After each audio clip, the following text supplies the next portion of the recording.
Welcome back to Deep Dive English Podcast. I'm Hallie. And I'm Matt. And today, I have to say, this is one of my favorite episodes we've done so far. Like, genuinely. I've been excited about this one all week. Same, honestly, because we are talking about a film that, a poem that's nearly 3,000 years old somehow became one of the biggest movies of 2026. And I just love that we get to say that sentence. Which is kind of insane when you think about it. Like, your ancient Greek homework just got an IMAX release with a $250 million budget. Exactly. We're talking, of course, about Christopher Nolan's The Odyssey, which dropped on July 17th, 2026, and absolutely obliterated the box office. We'll get into the numbers later, and trust me, they are staggering. But there's also a bit of drama, a bit of controversy. Some people are very passionate about this film for reasons that go beyond just the cinematography. We'll get to all of that. But first, if you're new here, hi, welcome to Deep Dive English Podcast. We dive deep into current events, culture, film, all in natural conversational English, because the best way to learn a language is to actually use it in context.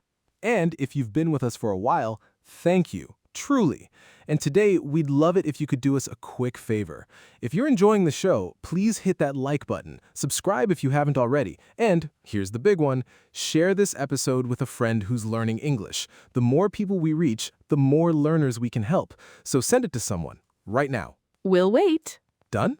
Great. Let's dive in. So, for anyone who's not super familiar with Nolan, let's do a quick crash course, because understanding who he is helps explain why this film is such a big deal. Right, yeah. So Christopher Nolan is arguably one of the most important filmmakers working today. British American, he started in the late 90s, Memento, The Dark Knight trilogy, Inception, Interstellar, Dunkirk, Tenet, and then in 2023, Oppenheimer. Which won him the Oscar for Best Director. Finally! The man should have had one years earlier, honestly. And Oppenheimer won Best Picture too, so at that point, he's at the absolute top of his game. And apparently, the answer to what next was Homer. Which is not the obvious follow-up to a biopic about the atomic bomb. Most directors would do something smaller, take a holiday. Nolan goes, no, I want to adapt a 3,000-year-old Greek epic poem on a $250 million budget in IMAX. Very on brand, actually, because Nolan has this very recognizable style, non-linear storytelling, shooting on actual film rather than digital, IMAX cameras, and a strong preference for practical effects over CGI. If he can build it, he'll build it. And one thing worth mentioning about Nolan specifically is his relationship with the cinema experience itself. He's been quite vocal over the years about the importance of watching films in theaters, in the right format, with an audience. He's almost an evangelist for the theatrical experience, so it's fitting that his biggest film is also one that essentially demands to be seen on the largest possible screen. So, you have this auteur director, and auteur, by the way, is a word from French we use in English to describe a director whose films feel unmistakably theirs. You have this auteur going, I'm going to take one of the foundational texts of Western literature and put it on the biggest possible screen. The Odyssey is also his first film with a mythological subject. Up until now, his films have been rooted in real-world or at least plausible science fiction settings. Even his most fantastical work has that internal logic. Right. Like, even Inception, which has this whole dream within a dream setup, it still follows its own internal rule set. But Greek mythology? Cyclops, sirens, gods directly meddling in human affairs? That's a whole different universe. And I'm very curious to see how he grounds all of that in his signature style. Spoiler-free zone here, by the way, but let's just say there are some very interesting creative choices, and some of them are exactly what sparked the controversy. Okay, but before we get into what Nolan did with it, let's actually walk through the story, because I think for a lot of our listeners, The Odyssey is one of those things you kind of know exists, but maybe never actually read, or you read a very abridged version in school and retained roughly 3 sentences. Accurate. So, just the major beats. We're not going through every creature in trial, there are a lot of them. But here's the through line you need. Context first. The poem opens 10 years after the end of the Trojan War. The war is over, the Greeks won. Odysseus, king of the island of Ithaca, just wants to get home to his wife and son. Simple enough premise. Except the gods have very different ideas.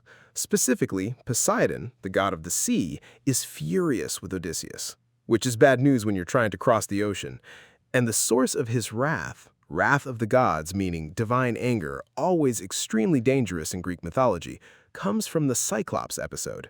So, early on, Odysseus and his crew get trapped in the cave of a cyclops named Polyphemus. Giant, one eye, starts eating sailors. Odysseus's solution? Get the cyclops drunk, blind him with a sharpened stake, and sneak out under the bellies of his sheep. Brilliant escape, except Odysseus can't resist shouting his real name as they sail away. Classic hero hubris. And it turns out Polyphemus is Poseidon's son, so now the sea god has a face and a name to direct his anger at. That's what turns what should be a few weeks of sailing into a decade-long journey. Along the way, Circe, a sorceress who turns part of the crew into pigs, Odysseus convinces her to undo it, and they stay on her island for a year, which honestly sounds fine. Then he has to travel to the underworld, the actual land of the dead, to consult a prophet who tells him what dangers lie ahead and what's happening back home. And what's happening back home is not good. His wife Penelope is surrounded by suitors, men competing to marry her, convinced Odysseus must be dead by now. And his son, Telemachus, who was basically a baby when Odysseus left, is now grown up and searching for his father. Then there are the sirens, creatures whose singing is so irresistible that sailors steer directly into rocks to hear it. Odysseus has himself tied to the mast so he can hear the song and survive. Then, immediately after that, they sail between two sea monsters, Scylla and Charybdis, and he loses several men. And then the fatal mistake. The crew, hungry, kills the sacred cattle of the sun god, despite being explicitly warned not to. Zeus sends a storm. The ship is wrecked. To be shipwrecked, meaning your ship is destroyed at sea, and every single man dies, except Odysseus, who washes up alone on the island of the nymph Calypso, who holds him captive for 7 years. To hold someone captive, to keep them prisoner, unable to leave. 7 years. Until the goddess Athena finally gets Zeus to intervene, and Odysseus is allowed to go home. And even arriving in Ithaca, he doesn't just walk in. He uses a disguises himself as a beggar to scope out the situation, passes the test of the great bow that only he can string, and then he and Telemachus take out the suitors, and Odysseus finally reveals himself to Penelope after 20 years away, 10 fighting the war, 10 trying to get home. That's the story. A man trying to get home to his family against the wrath of the gods and genuinely terrible luck. And the vocabulary we just worked in, a decade-long journey, shipwrecked, held captive, a disguise, suitors, and testing someone's loyalty, all B2 to C1 level. Very useful. Okay, now let's talk about what Nolan actually did with it. All right, let's talk about the source material, because some listeners might be saying, I know what the Odyssey is, and others might be going, quick recap, please? No shame at all. It's a very old poem. Epic poem, technically. Not something most people read for fun on a Sunday afternoon. Right. So the Odyssey is an ancient Greek epic poem attributed to Homer, though scholars have debated for centuries how much Homer actually wrote versus compiled from older oral traditions. It was composed somewhere around 750 to 650 BCE, nearly 3,000 years old. And it's sort of a sequel. The prequel is the Iliad, also attributed to Homer, which covers the Trojan War. The Odyssey picks up after the war ends, and it follows Odysseus, or Ulysses if you're going Latin, as he tries to get home to the island of Ithaca. Simple premise, right? Guy tries to go home. Except it takes him 10 years, because the gods keep meddling, there are monsters everywhere, and the sea is basically his nemesis. There's a cyclops, which he famously blinds in one of the most iconic scenes in ancient literature. There are sirens, whose song is so beautiful sailors steer directly into rocks to hear them. There's a sorceress who turns men into pigs. Circe, played in the film by Charlize Theron, which, casting choice of the century. If you're going to turn people into pigs, Charlize Theron is exactly who you want doing it. Right? And the full cast is stunning. Matt Damon as Odysseus, so a Matt playing a character definitely not named Matt, just to avoid confusion. Tom Holland as Telemachus, Odysseus' son who's been waiting at home. Anne Hathaway as Penelope, Odysseus' wife who's been holding the household together. Zendaya as Athena, the goddess of wisdom. Robert Pattinson is in there too, in a role that pleasantly surprised a lot of people, and Lupita Nyong'o as Helen of Troy, which we'll get to. We will definitely get to that. But first, what does the film keep from Homer, and what does Nolan change? So the bones of the story are there. The journey, the trials, the mythological creatures. What Nolan modernizes is the dialogue. Homer's poem is an ancient Greek verse. You can't just drop that into a film. And then there are certain visual choices. The armor and helmet designs, for instance, have been described by critics as very stylized. One review said they had Bat vibes. Nolan did direct 3 Batman films, so maybe it's an homage? A Batmergence of 2 very different mythologies separated by 2,500 years? That is terrible. And yet, the film is 172 minutes and rated R, quite unusual for a blockbuster at this budget. Most studios want PG-13. Nolan pushed for the R because the content, violence, adult themes, warranted it. The ancient Greeks were not messing around. They really weren't. And it paid off. But let's talk numbers in a moment. One interesting aspect that's come up in a lot of reviews is how Nolan handles the supernatural elements. Ancient Greek religion wasn't metaphorical for the Greeks. The gods were real. They intervened directly in human affairs. They had personalities and grudges and favorites.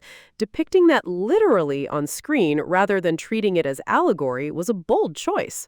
And it's interesting because Nolan's films have traditionally been quite materialist in a way, very grounded.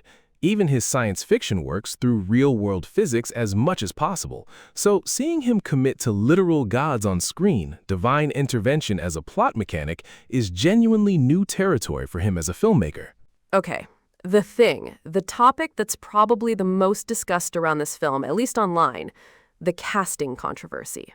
And before we get into it, we want to be upfront about how we're approaching this. It's a complex debate, and our job is not to tell you which side is right. We're going to present both arguments as clearly as we can, and you can make your own mind. The main point of friction, and friction is a useful word, meaning a source of conflict or tension, is the casting of Lupita Nyong'o as Helen of Troy. Helen of Troy is one of the most famous figures in all of Greek mythology, extraordinarily beautiful, so beautiful that her abduction by the Trojan prince Paris is said to have triggered a 10-year war, the face that launched 1,000 ships. In Homer's text and in the broader tradition of ancient Greek literature, characters are described using what scholars call epithets, fixed descriptive phrases attached to names, used partly as a poetic and mnemonic device. For some characters, including Helen, these epithets include references to white arms or pale coloring. So critics of the casting, and there are many, and they've been very vocal, particularly on social media, argue that casting Lupita Nyong'o, who is Kenyan-Mexican, in this role departs from the source material. Their position is essentially one of fidelity to the text. The word purist comes up a lot, someone who believes you should stay very close to the original. Some screenings were actually canceled or disrupted by protesters in certain locations, so this went well beyond online debate. Right, and on the other side, proponents of the casting, film critics, classical scholars, and a very large portion of the audience argue that adaptation inherently involves artistic license, and artistic license means the freedom an artist takes to depart from strict interpretations of a source in order to serve their creative vision. The counter-argument to the purist position goes like this. Ancient Greek texts were not photographs. They were oral poetry, passed down across centuries. The epithets were partly poetic convention and structural devices, ways to help bards remember and perform the poems, rather than precise racial markers. Many classical scholars argue these epithets cannot be read as racial markers in any modern sense. And then there's the simpler argument. Lupita Nyong is an extraordinary actress, Academy Award winner for 12 Years a Slave, critically acclaimed in everything she's done. Supporters of the casting say talent and screen presence matter more than any particular interpretation of a centuries-old text.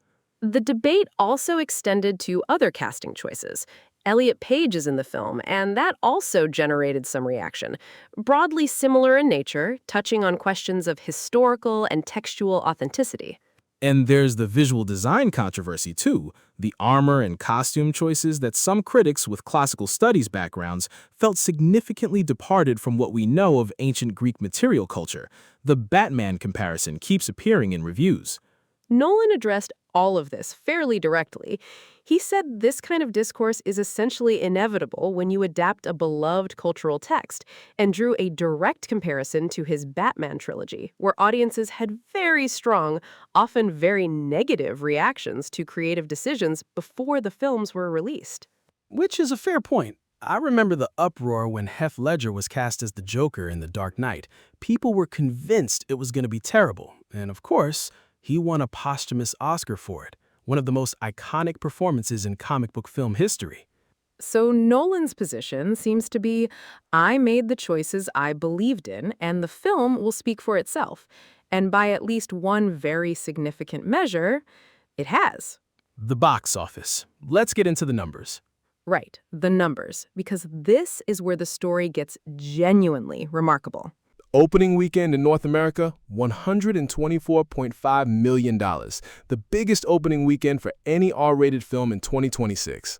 And globally, $264.1 million on opening weekend alone. That's the biggest global opening of Christopher Nolan's entire career. His previous best was Oppenheimer. This more than doubled it worldwide.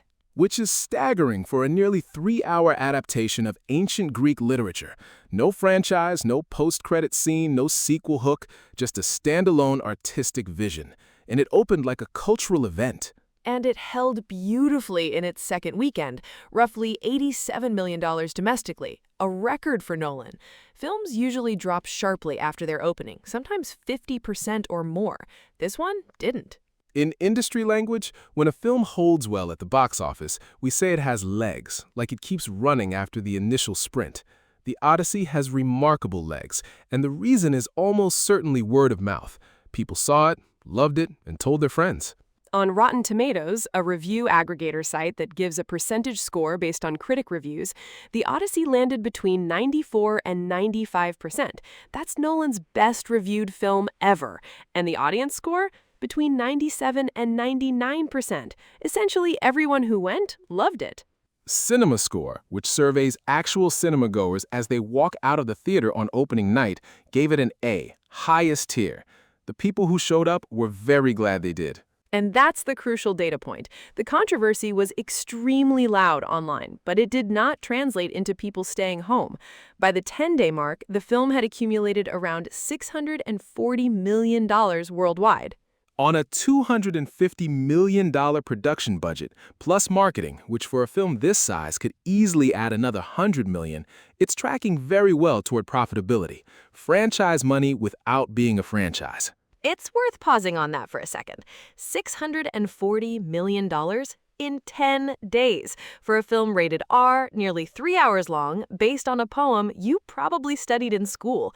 The numbers really are almost as dramatic as the story itself. So why? Genuinely, why does a 3,000-year-old poem become a box office juggernaut in 2026? A few things at once, I think. First, the theatrical IMAX experience is having a real moment. For years, we've been told streaming is the future, cinema is dying, and streaming is massive, that's true. But films like this remind people there are experiences you simply cannot replicate at home. You cannot watch a Nolan IMAX film on your laptop and get anything close to the same experience. The scale, the immersion, The Odyssey, from all accounts, is breathtaking on that screen. The second factor is the generational enthusiasm around Nolan. There's a huge online community, particularly younger audiences who are passionately engaged with his filmmaking, and that enthusiasm, even when it included controversy and debate, kept people talking about the film, which translated into cinema attendance. And the third thing, the one I find most interesting, audiences in 2026 seem genuinely hungry for something that isn't a sequel, isn't a franchise, isn't the next chapter in a cinematic universe. Several other major 2026 summer releases based on established intellectual properties underperformed, and here comes Nolan with Homer, and it dominates. There's something poetically just about that, and I mean that literally. The ancient poem triumphs over the modern franchise. Very good. That's going on a t-shirt. I've been workshopping it all week. But deeper than that, the stories that have survived 3,000 years have survived for a reason. They tap into something genuinely universal. The longing for home, trials that seem to conspire against you, the sense that the journey is harder than it needs to be. Incredibly relatable. I feel that way about my commute most mornings, honestly. Odyssey on a delayed tube train with a broken Oyster card, 10 years minimum. That tracks. And I think that universality is exactly what makes the film work in spite, or maybe even because, of the controversy. People can argue about casting all they want online, but when you sit down in the theater and watch a character who just wants to get home and everything keeps going wrong and the gods in the universe seem to be conspiring against them, you feel that, regardless of anything else. It's one of those stories where the theme transcends the specifics, and that's what makes Homer's work survive. That's why we're still talking about it in a podcast in 2026 after 3,000 years. Not because it's a set text in school, though it is, but because it still says something true about what it's like to be a person trying to get somewhere. You know what I keep coming back to when I think about this film? It's the fact that Nolan took on this project after winning the Oscar. Most directors in that position play it safe. They make something they know will be well received. They protect their legacy. Nolan went in the opposite direction. He took one of the biggest creative risks of his career. And I think audiences respect that on some level, even if they disagree with some of the choices. There's something almost Odyssean about it, actually. He set out on a journey that many people thought would be difficult or doomed to controversy, kept going despite the headwinds, and ended up home in the sense that the audience embraced it. That is the best analogy anyone has made about this film, and I'm going to pretend I thought of it. Go for it. It's yours. Okay, before we wrap up, our vocabulary recap, because we want you to walk away with some genuinely useful English. Today's words. First, box office juggernaut. Juggernaut means something unstoppably powerful, from a Sanskrit word, interestingly. A box office juggernaut is a film that dominates the charts and earns enormous amounts of money. Second, polarizing casting choice. Polarizing means something that divides people into two strong, opposing camps with very little middle ground. A polarizing casting choice generates fierce, divided opinions. Third, artistic license. The freedom an artist takes to depart from strict facts or source material to serve their creative vision. Not a mistake, a deliberate choice. Fourth, critically acclaimed, widely and enthusiastically praised by professional critics. Fifth, to defy expectations, to surprise people, usually by being better or more different than anticipated. The Odyssey defied expectations on almost every front. And sixth, backlash, a strong, widespread negative reaction from a group of people who feel something has been done wrongly. The casting generated significant backlash in certain online communities. 6 excellent words. Put them to use. Wonderful. Thank you so much for spending time with us today on Deep Dive English Podcast. We genuinely love making the show, and we love knowing it's useful to people on their English learning journey. And our outro asks, please hit the like button, subscribe if you haven't, and most importantly, share this episode with someone who is learning English, a friend, a classmate, a colleague, a language partner. The more people who find us, the more learners we can help. And that is the whole point of why we do this. Help us grow this community. We will keep making episodes worth sharing. We'll see you in the next one. Keep learning, keep listening. Until next time. I'm Hallie. And I'm Matt. Bye. Bye.